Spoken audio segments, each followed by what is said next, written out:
It's WNYC. Just ahead, it's Marketplace. On the show tonight, China's economy is facing some major challenges, but that could affect the U.S. economy as well. If we have a China that's growing more slowly, there's less opportunity across a range of investments for the world, including our 401ks.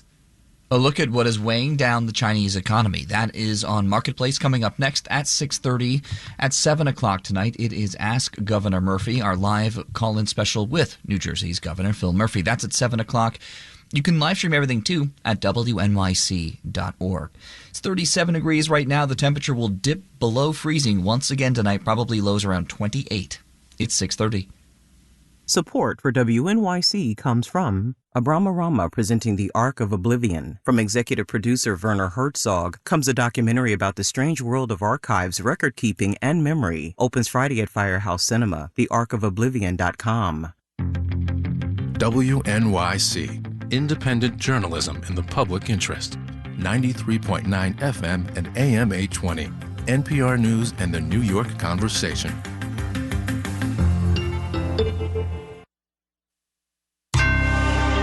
Marketplace is supported by Bitwarden. The Bitwarden Password Manager stores unlimited logins, secure notes, credit cards, and more with access on any device. More at bitwarden.com. Bumpy. Adjective. Marked by bumps or jolts. Marked by or full of difficulties. As in, it was always going to be bumpy, getting inflation down to 2%. From American Public Media, this is Marketplace. Marketplace is supported by Baird. Baird strives to attract and retain top financial talent, providing stability and continuity for clients. More at BairdDifference.com. And by JLL, striving to be a commercial real estate partner that can create lasting change for good in business, communities, and the planet. JLL.com. See a brighter way. And by C3 Generative AI, verified traceable answers, secure, hallucination-free, LLM-agnostic, IP liability-free. Learn more at c3.ai. In Los Angeles, I'm Kai Ryssdal. It is Tuesday today. This one is the 13th of February. Good as always to have you along, everybody. Today is one of those take a deep breath. Do not check the balance in your 401k. Markets go down too kind of days. About which I will say further only this. This was always the way it was going to play out. The last mile, if you will, of the Fed trying to get inflation down to the 2% the central bank has decided it's comfortable with. Bumpy, uneven, 2 steps forward, 1 step back, or better yet, 3.1% back. As you have surely heard by now, consumer prices were up 3.1% in January compared to a year ago. The trend does continue lower, yes, but guesses had been that today's number would be somewhere below 3%, hence Wall Street's tantrum. But here really is the question. Is today's bump just a bump? Marketplace's Matt Levin gets us going. Even if the stock market's freaked out a little bit about this inflation report, economist Ann Owen at Hamilton College says she's not all that worried. I don't think this is an alarming report. I think it's only a surprising report because people thought we were going to get something else, but surprises aren't always alarming.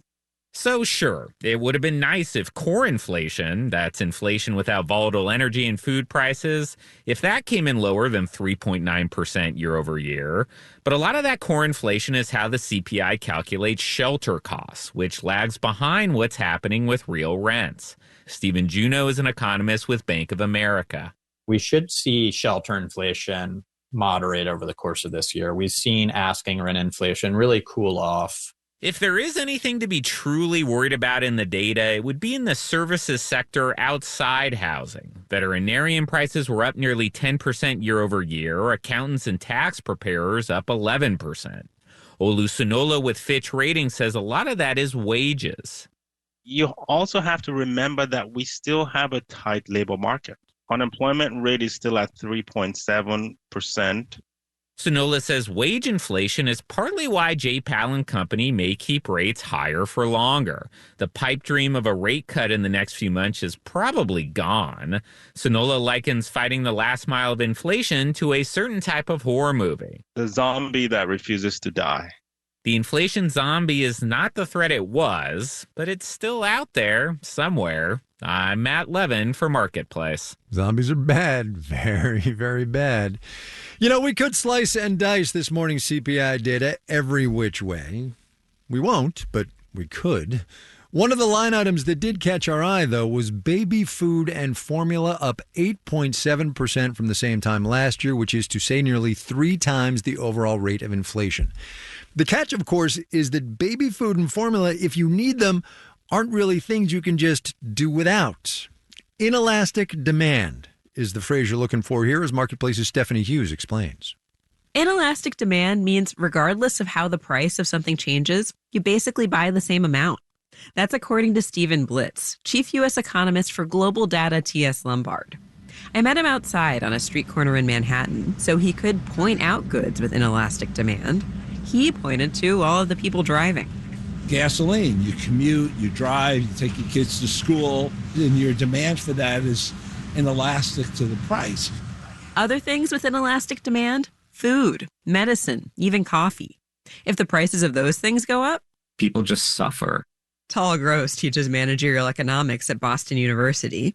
When people have to spend more on gas, for instance, they might spend less on going out to dinner. But beyond that, he says, maybe you'll drive a little bit less. Maybe you'll switch to the cheaper gasoline, but there's not much you can do in the short run. In the long run, people can change.